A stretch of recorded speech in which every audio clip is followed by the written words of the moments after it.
Hello, people. I am Jaby KOAY, joined by ACHARA. What's up? We're looking at a Vanity Fair video. This is called Priyanka Chopra breaks down her career from Kaminey to The Matrix Resurrections. Snappy dappy. If you guys haven't already, hit that subscribe button, bell icon, all notifications, and pretty please vote this up to let YouTube know you're enjoying what you're watching. And if you haven't already, you can also subscribe to Vanity Fair. There's a link in the description below if you want to click on that, subscribe to them from there, and give their video a vote as well. I was a kid when I started. I failed. I've said the wrong things sometimes. I've done the wrong things sometimes. And I've dusted myself off and stood up again. You did the wrong thing sometimes. That's damn right you did the wrong thing sometimes. You did it one time wrong. You chose wrong, Priyanka. You chose wrong. I'm just kidding. And tried again, you know. It took me a long time to forgive myself for making mistakes, having failures, being insecure. I used to be really tough on myself because this business is tough. It's super easy, barely an inconvenience. No, it is. Hi tough. everyone, Wow. this is Priyanka Chopra Jonas and this is the timeline of my career. Oh, 20 plus years. Well done. Miss India.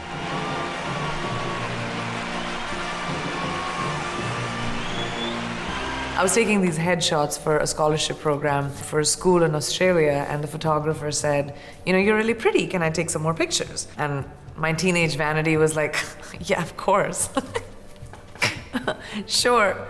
So he took some portfolio pictures, like mall shots, you know, soft focus with my hand like this, like all of those pictures. My brother had a brilliant idea that if I had to go for a pageant in Mumbai, which was away from our small town, he'd get his room back. Yeah. And he suggested that to my mom. So I went for the preliminary round with my mom. You should go. at 17 Go. Yeah, years you'll do old. great. Kind of, you know, walked up the ranks, made it to the finals, went to Mumbai City, took part in the Miss Aw. India pageant. And Little baby won it. Priyanka. And then I was sent for the Miss World pageant. Not knowing anything, suddenly I was, you know, thrown into this world where people knew me. And then I went for Miss World. It was about 97 girls from different parts of the world that year. And we were there in London, and being terrified and competitive at the same time, I kind of put my best foot forward and won that too, and it just changed the trajectory of my career. I've been told a lot that she's had plastic enhancements and, you know, surgical enhancements of some kind. And every time I'm shown an image of her from her earlier days, I'm like, I can't see it. So what do you mean you can't see it? You can't see what she's had done? Or? Yeah, if whatever she did, if she did anything at all, I'm sure someone will be happy to link it in the description below. Whenever they show us side by side, I'm like, I don't know what y'all are talking about. She looks like the same individual. It's just an evolution of the same person. For me, I don't know, looking at her picture there, just the images of her in the Miss World pageant, she looks very different to me. She just looks younger to me. Well, I don't know. There's also makeup. I think it might be the makeup. Yeah. It might be like the different hair and makeup as well. Like, because I look at You look her. like you look like a completely different person depending on how your makeup is done. Sure. It's also shadowing and stuff like that. you know. Yeah, I mean, like her nose, her lips, everything, like they still look the same. But yeah, I mean, it's a 20-year evolution, and you know, as you get more and more famous, it's almost like you get better looking because you have access to like better makeup artists, better dermatologists. Sure. You have more money, so yeah. I admire her from the bottom of my heart for being so considerate, compassionate, kind, giving up her life for people in India.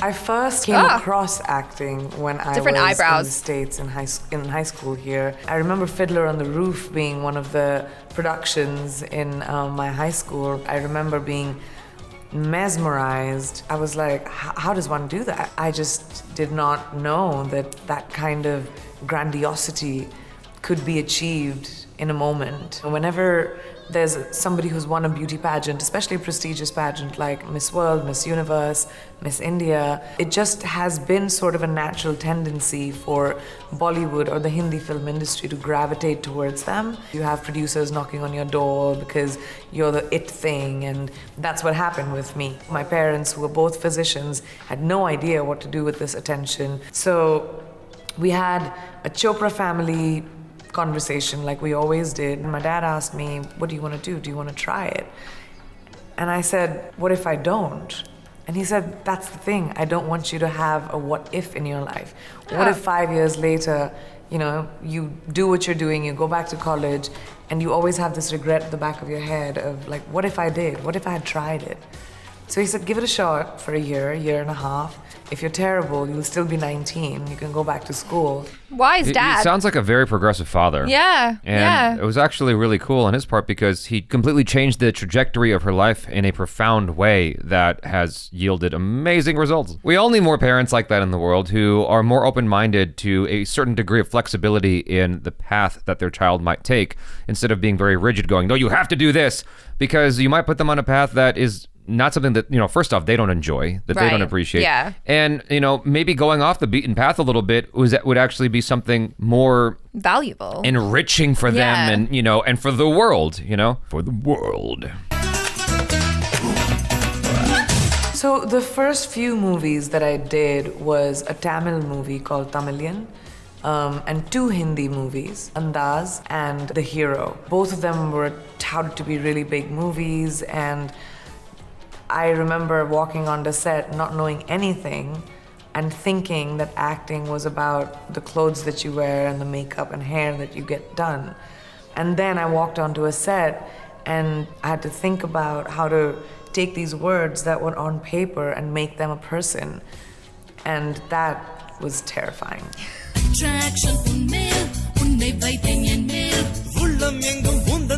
I remember on Tamilian, which was really difficult for me because I did not know Tamil as a language. I was learning it phonetically, memorizing it, understanding the meaning behind it, and then saying my lines. But I loved watching my co-actor Vijay, and he was one of the first few influences in my life. He looks totally different too. I mean, in his younger days. See, people just look different as they get older. Yeah. They just change. They evolve. Trust me, I know. ACHARA's first movie ever was Thailandian, so isn't that a weird coincidence? I thought that would be a fun joke somewhere. It's 4:00 somewhere, somebody's laughing. He had tremendous humility on set. Once he came on set, he wouldn't leave set. And that's something I do even now. I very rarely will go back to my trailer in between shots, unless it's a really long time that I have to wait. I'm usually hanging out on set. I like to understand why we're taking different shots. I like to speak to the crew. I like to kind of be in the mix. It's hot, man. You get to do that when you're a pretty hot young thing. If you're just a dude who's like, hey, what's that camera for? If you start asking questions, oftentimes crew members are like, God, okay, it's LF. What's LF? Large format. Oh, really? What are you guys shooting now? Crew people get really annoyed when people start asking questions, unless you're young and hot and, you know, attractive. You don't have to be young, just attractive.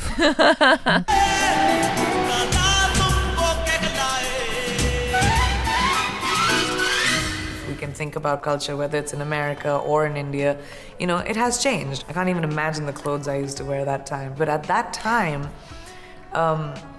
big heroines that would always be in the mainstream commercial movies had to be a lot more coy, pure, good girls, versus my character in Aitraz was a bad bitch. At that time, it was a lot.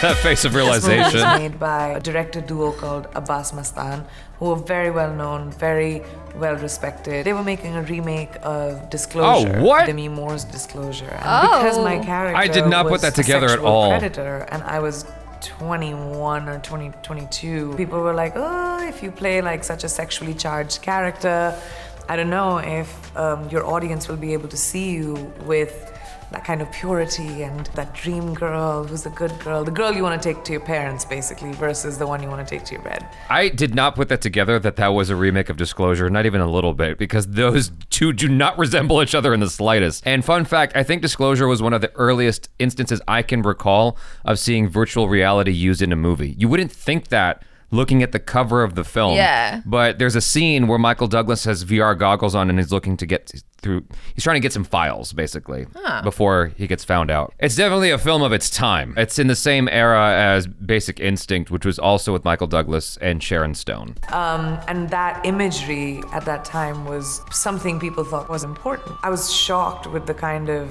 reception that I got after the movie. I'll never forget, we were at the screening and I was terrified. Because I was sort of embarrassed too, because my parents were watching it as well. And the movie finished, And people stood up and they started clapping and they started looking at me. And there were other people in the movie who were massive stars, but I walked out of the theater and people were standing outside to congratulate me.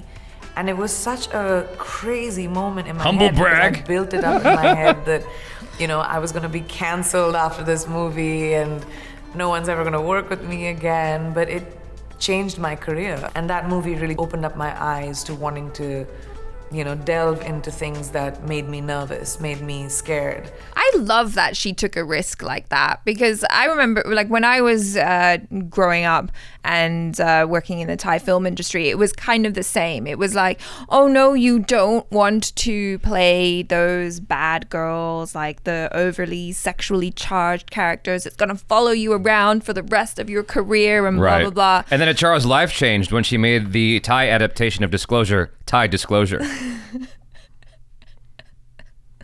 Get it?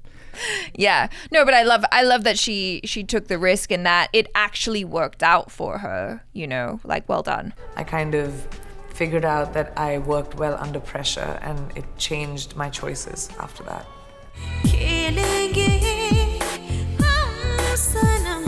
I love her hair too. Oh. Roma ये क्या मजाक? ये मजाक नहीं है। तुम पागल हो गई हो क्या? पागल तो मैं उसी दिन हो गई थी। पागल किया। उसकी मम्मी की तरह को मारा था। रमेश, तुम्हारा भाई? हाँ। I looked for a challenge. I wanted each person, each woman that I play to be her own person. And Dawn was a really pivotal movie in my career at that point. It was a remake of a very popular Hindi movie by the same name called Dawn in the 70s. And to step into the shoes of Zeenat Aman was terrifying in itself because she's an icon. But I wanted to bring my own, you know, vibe to it. And I remember speaking to my director, Farhan, and he really wanted me to learn Tai Chi and sort of have the body language of a fighter, someone who could, you know, who was confident. And it was one of the first times that I had started doing stunts, not knowing that I'll be doing them for the rest of my life myself. I just took to it. I took to how learning something would change my body language, how learning a new skill would make me different as a character. And then that's something I would continue to do for many, many films after that, whether it was languages, dialects, you know, many different kinds of skill sets that I would learn. That's super cool. Tai Chi is not the art that you want your actress or actor learning to be prepared for action in a movie. Even though it is the base of Kung Fu, is it not? Tai Chi. Come on. Yeah, but Jet Li famously told Jay Leno, this is for old people. It's not meant for anything like crazy physical like this. It's more meant to just keep you... It's a flowy art, you know? It's kind of like Wing Chun, but without the... It's not as intense. Like, if anything, I would have had her learn Taekwondo, Western boxing, and Wing Chun, stuff like that. Or the Indian one... Kalari Pariyat. That one. Not Tai Chi. That's such a very random, arbitrarily specific art to have someone learn. Like even having them learn some kind of like Japanese karate. Karate! You know? Thai boxing, Muay Thai boxing. Yeah, that one. Exactly. That would have been even more effective. But Tai Chi, that's so random. Wrong Thai. Wrong Thai, exactly. That's a terrible kick. I mean, it's fine for the movie, I guess. Clearly it was Tai Chi, because that kick was not good. Kaminey was made by one of my favorite filmmakers in the world. His name is Vishal Bharadwaj. And it's a predominantly male movie. I was probably one of the most pivotal female parts, if not only, in the movie. And it had like 9 scenes or something, that's it. I was like, Vishal sir, this is such a small part. I want to do a full movie with you. And he was there like, are no small trust parts, me. Just Priyanka. trust me. See what I do with you. And I did. I had to learn a new language called Marathi, which is the local language of the state of Maharashtra in India. And I played a very deep-rooted Maharashtrian girl.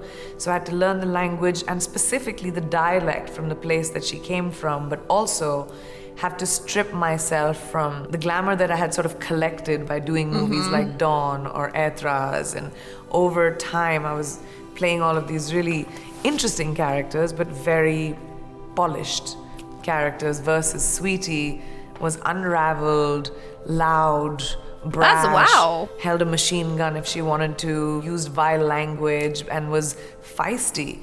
And I had so much fun. That doesn't even. That's her.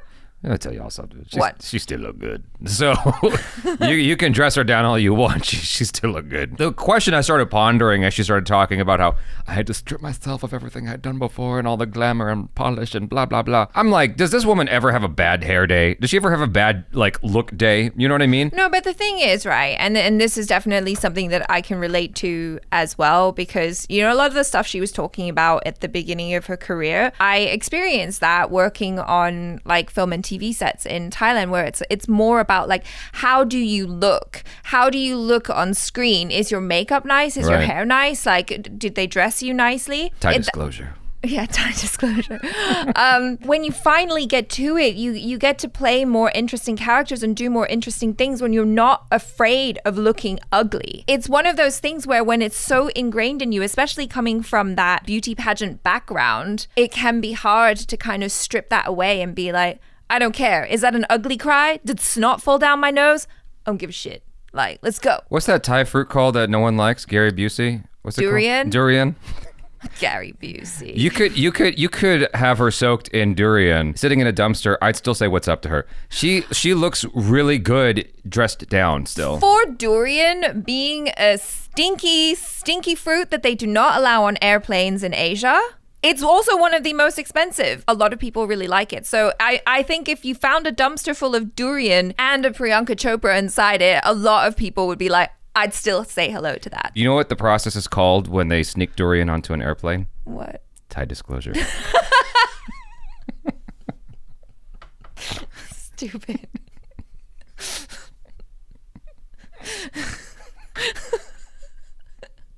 I don't know why that made you laugh so much. Just so dumb. I thought he was going to be smarter than that. I'm going to die.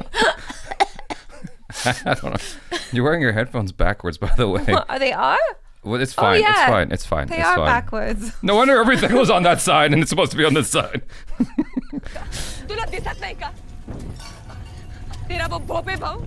Photo के लिए अपनी बहन को बेचने को तैयार है अरे नहीं करनी शादी मुझे उस बिल्डर और उसके कमीने बेटे से Kaminey again pivoted my career in a different direction, where I started taking on a lot more indie movies, a lot more character-driven parts, and Sweetie was one of the first few where I started feeling comfortable without the hair, the makeup, the clothes, the glamour of it all. I just sort of became my character.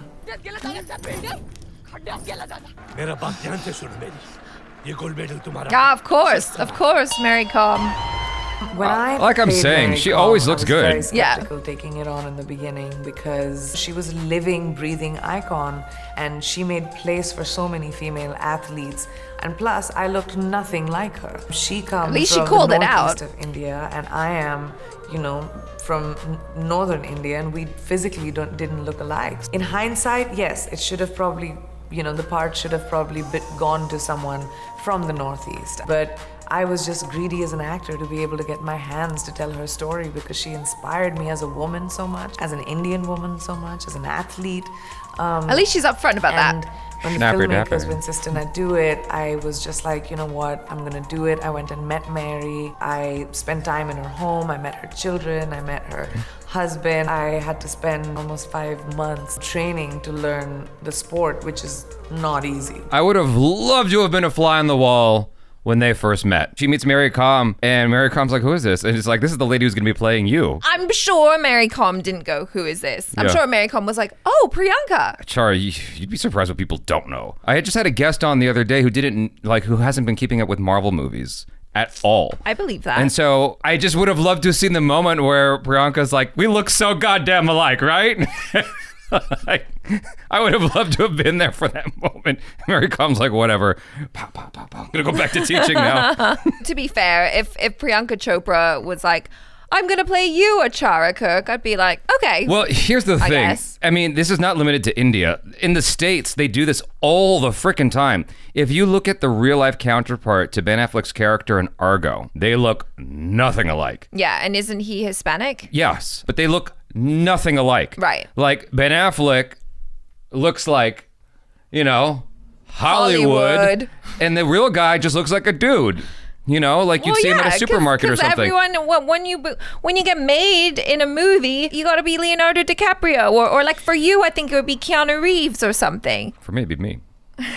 They call the Jaby disclosure. The reason why the real life guy looks so normal is because you're supposed to be able to blend in, and Ben Affleck does not blend in. He looks like a Hollywood star. You know, like so, who's Hollywood over there in the corner? Priyanka Chopra playing. I understand the politics around all of that stuff because, you know, we need more representation of the other parts of India in cinema. I get that. Yes, absolutely. However, you need to sell the movie. Ideally, with time, you develop stars from those regions that are, I guess, neglected, shall we say. But in the meanwhile, you need someone to sell the film. And Priyanka Chopra was the type of actress who's willing to put in the effort. She's recognizable. She's got a known name, etc., etc., etc. So yes. I understand the politics around, you know, why you shouldn't do that, but I don't have a problem with it necessarily. Yeah, I understand why. I would have also preferred if it had gone to a Northeastern actress, but maybe less people would have gone to see the film. Exactly. So. Months training to learn the sport, which is not easy, by the way, for anyone who's not tried it. That's hard. Super easy, barely an inconvenience. Alter my body as well to get into an athlete's shape. So really physically good. It was really tough. Mentally it was really tough. And because I physically didn't look like her, I decided to embody her spirit. So I spent a lot of time with her so that she could educate me about what her choices were, why she made the choices that she did. And to me, it's one of my most special movies that I've ever done because of working so closely with her. Oh God, even that little moment. None of the threats Yeah. Emotional. Guantanamo Bay. Guantanamo. Go on. The exercise was built on information provided to us by you. But information is only worth anything if you trust the source that it came from. I've been acting in the Hindi language for such a long time, and culturally that's Forget the very buttons. different than speaking in English and acting in English and being someone who's been born and raised in America versus being someone who's been born and raised in India. Those are two different girls. What? Yes. No, I was just like very noticing her shirt. It was almost like buttoning up optional, but then obviously then they had the other lady there who was in a hijab, and then, you know, she's buttoned all the way up, which makes sense, but also it's like, I didn't notice. Hello? I didn't notice. I was just looking at Mary Kom's eyes. I mean, Priyanka Chopra. I get them confused sometimes because they look so alike. It's easy to confuse them sometimes, you know? Sure. They're like twins. Twinsies. Oh my gosh. The same people. No, I seriously didn't notice. I was just looking at her eyes. Really? Because I was just pondering the joke. You were so focused on the joke, Yeah. you forgot to look at a rack. Yes, exactly. Okay. That happens sometimes. So now I had to quickly understand what that girl was like. Having spent time in the States as a teenager, it wasn't too alien. So I got a dialect coach to work with me for my American accent. And I walked in and I remember holding my breath for a second and being like, oh shit. I went to the bathroom, and this was one of those moments that you would probably see in a romantic comedy, you know, where the actress is like looking at herself in the mirror and saying, Oh. you got this. I thought But she I went to the swear God, bathroom I to do a did big that. poo because she was so I looked nervous. at myself in the mirror and I was like, you're like 40 movies old. Your movies, some of them, have like blown up the box office. You kind of know how to do this. And I had to like really tell myself that I know how to do this job. Like, this is what I do. This is like literally my profession. I actually appreciate hearing that because it's always refreshing to hear that even those on the highest end scales of things, you know, the higher echelons of society and whatever, they get imposter syndrome all the time too. Well, yeah, and I mean, I can imagine that even with exactly what she said, you know, I've done 40 movies in India, like, I know how to do this. There is something that, like, a sort of value that's attributed to doing a Hollywood movie that suddenly makes you feel like a noob as soon as you step on set. You know, it's like, I don't know how to do this. Yeah. But it's like, yeah, you do, because you've been doing it, Yeah. you know? Contained myself, had a sip of water, walked into the room, did the best that I could, got the job. Phew, thankfully. And again, it changed the trajectory of my life because I was, you know, the first Indian actor ever to headline a network TV show. And to have someone South Asian playing a mainstream character on mainstream TV or movies was very, like, you didn't see that a lot at all. Even now, you know, there's just a few of us that are sort of holding that flag strong, but at that time there were very few, and, you know, the pilot happened, it did what it did, and kind of changed my life. Every few instances, she says something changed the trajectory of her life. Yeah. There's something about that that's kind of niggling at me. I don't know. It's Tell just me. like, Tell me. It's Explain. like you just live a zigzag kind of life. Like, you don't necessarily have a trajectory that you're doing. I guess you could just keep doing what you did in the last one. Yeah. But it doesn't seem like she ever stays on anything for very long. So there's no trajectory changing. The trajectory she's living is the trajectory. You know what I mean? Well, yeah, I mean, it is also that kind of thing where, you know, if you want to get into like the whole multiverse thing, it's like every decision she made in another universe, she also didn't make that decision. And What does that have to do with what I'm saying? I don't know. I just wanted to throw that in there. Hashtag tie disclosure. Just slipping weird shit in there. Just to point out, what she's saying is actually quite accurate, because the only other thing I can think of off the top of my head that was starring someone South Asian, or just Asian in general, I don't know. I get confused what South Asia is. Does China count as South Asia? No. So Southeast Asia? Oh, yes. So China. Okay, Southeast Asia. That's what I meant. South Asia would be like India, Pakistan, Sri Lanka. Yeah. China counts as Southeast Asia, though. Correct. Okay, so the only other thing I can think of that was on TV that starred anyone Asian was Sammo Hung's show Martial Law. That was on CBS. And I think it had like a 2-year run before they called it quits. Right, yeah, because usually if any character was Asian or South Asian, Southeast Asian, they were usually a supporting character and not a lead character. We had a fake Asian. We had David Carradine. That's true. You know? We had Harold and Kumar, though. They were leads in A TV show? a movie. Well, yeah, yes, but not a show. Before then, we had Rush Hour. Oh, yeah, that's right. So. I mean, yeah, but there weren't that many. You were playing us, and you even left clues in each room to taunt us. And you held the key to all of it in your hand the whole time. For people who have been never watched to that show. India, you will understand how different, you know, America as a country is and India as a country is. Two of the biggest movie industries in the world, but two completely different cultures. And as an actor, I talk with my hands.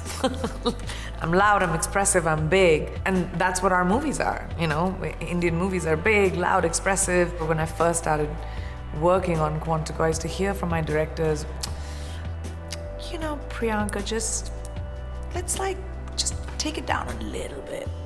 And I was like, what does that mean? Yeah. Yeah, I mean, it's American film is more internalized, but that is a surprising comment, because American television, I feel, is, well, traditionally anyway, is more overacted than American films.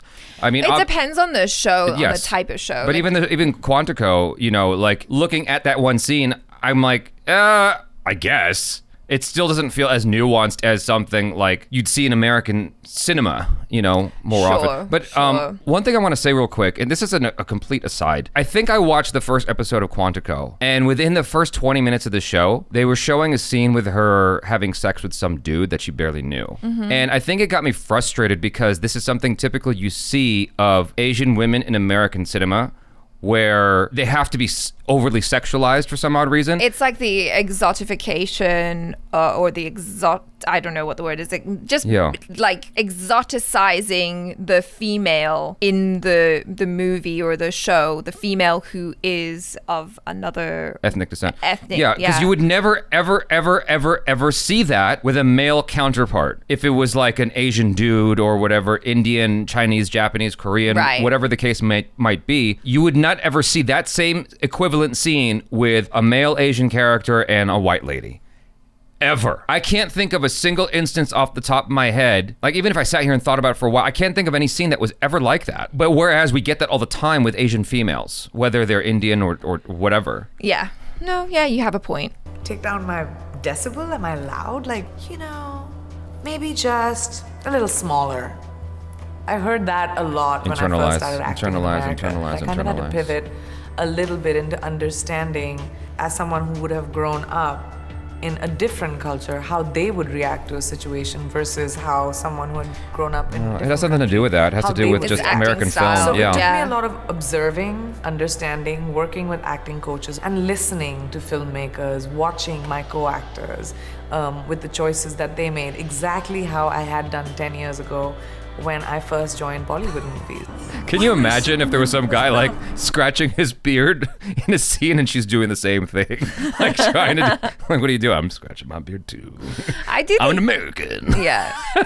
I do think there is something kind of fun though about being thrown into a new industry and then having to be a beginner again and learning again. Maybe it's just me projecting because I actually genuinely enjoy learning about new things. That must have been a really cool opportunity for her to just, you know, get in the mix and get excited about it all over again.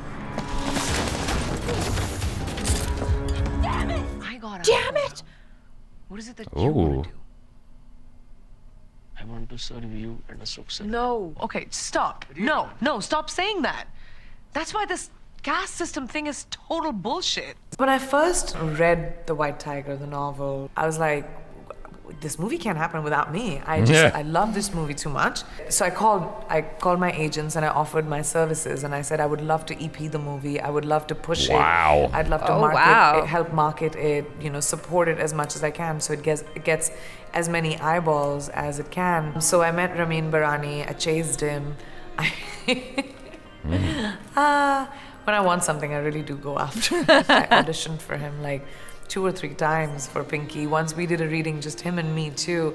And I almost had my husband holding the camera, but Ramin was like, no, that'll be too distracting. I really worked on wanting that movie because I reached a point where I was craving, you know, for the artist in me to feel unsure and to feel, you know, like I had to dig deep. I just sort of needed an immersive experience, and that's what it was. And I'm so proud of that movie. That's such an interesting thing because, I mean, can you imagine, like, she's trying to get this role for this movie, right? And she's like, Nick, hold the camera. And, like, this guy's got more talent in his pinky than most people have in their entire body, right? And so he's this superstar, musician, artist person. Yeah. And it's like, okay, well, I'm going to put you with the most pedestrian job possible instead of hiring some rando. Hold the camera, Nick. Yeah. Can you imagine? Well, that's what you do. That's like so far beneath his pay grade. Being a good husband to Priyanka Chopra. You know, Mukesh tried to stop Ashok from marrying me because of this caste thing. Well, fuck him. And fuck that. We met a long time ago. Oh, yay! Applause, applause. Snappy, nappy. Sad tea. My father knew we'd meet again, though he would have wished for happier circumstances. You know, Matrix 4 is as mainstream as it gets. It took 10 years, but here we are. It took 10 years of knocking on doors and making introductions and, you know, sort of hoping to be a part of mainstream global pop culture and working towards it. And I feel really grateful to, you know, be getting those opportunities, and I feel sort of an acceptance with my Why don't you talk about Baywatch? That was mainstream. But yet, walking onto the set of That's true. Matrix 4 with the legacy Her role is bigger that there stands than in for, Matrix I 4, just I'm wanted sure. to She was an stay actual quiet villain. and be a fly on the wall and watch everyone do what they do. This is an incredible cast and an incredible movie that had come together, and I just remember being The whole thing is starstruck just the a whole Trojan time. horse from Matrix, basically. Yeah. I'm sorry. You knew what happened to him. You knew that he and Trinity both were alive. That's a spoiler. Jesus. And you didn't tell me. It's There okay, were it's been times out. I doubted my decision, Iobi. But Io needed you. This city needed to be built for your people as well as mine. The world the Wachowskis have created is like nothing else, and no one else would ever be able to do that. I mean, The Matrix changed movies for me, for so many people in our generation, and I was just really, really grateful to be a small part of such a large legacy. Just very, very exciting. When you become a public person, the court of public opinion is where everything is decided for you. I was okay with that for a very long time. I thought that was part of the job. I thought that, you know, I had to live up to people's expectations, yes, but more than that, to people's opinions. And now on the other side of 35, I realized that that was futile, you know? people's opinions don't make your career. What you do between action and cut, that'll make your career. Took me a long time to understand that. So I think Vanity Fair put together a nice video here. Yeah. I just want to make one comment to Vanity Fair, if anyone from the channel is watching. I think that they could use more crossfades, sometimes going from shot to shot, because audio crossfades. Yes. Because there were instances where it sounded like a jump, and I'm like, okay, that was an easy fix. They could have nuanced that better, because I will spend a considerable amount of time in editing just fixing those crossfades for videos that, for all intents and purposes, are disposable. Because like once people watch it once, they usually don't watch it again. That's what I mean by disposable. Not that it's not any good. I think most YouTube videos that people watch, they don't go back to watch a second time unless it's something that has strong rewatchability, like a short film, a fight scene, A workout video. a sketch, a workout video, a how-to video. Yeah, stuff like that has a lot of rewatchability. Whereas stuff like this, I guess people are not likely to watch more than once, and so why? WTF, who cares, right? DGAF. But I still care, as even a once-through experience. I care about those things for myself, for the audience, and so I spend a lot of time nuancing those audio crossfades just so that there's no instance of a hiccup audibly whenever someone's watching my video. These are things that most people wouldn't ever notice. Oh, well, reaction videos are easy. It's like, no, there's a lot that goes into it, and you not noticing that stuff is a good thing. Yes, it's almost exactly. like visual effects or something like that. Not that it's the same level of effort or skill, but it's the same like intention, I suppose.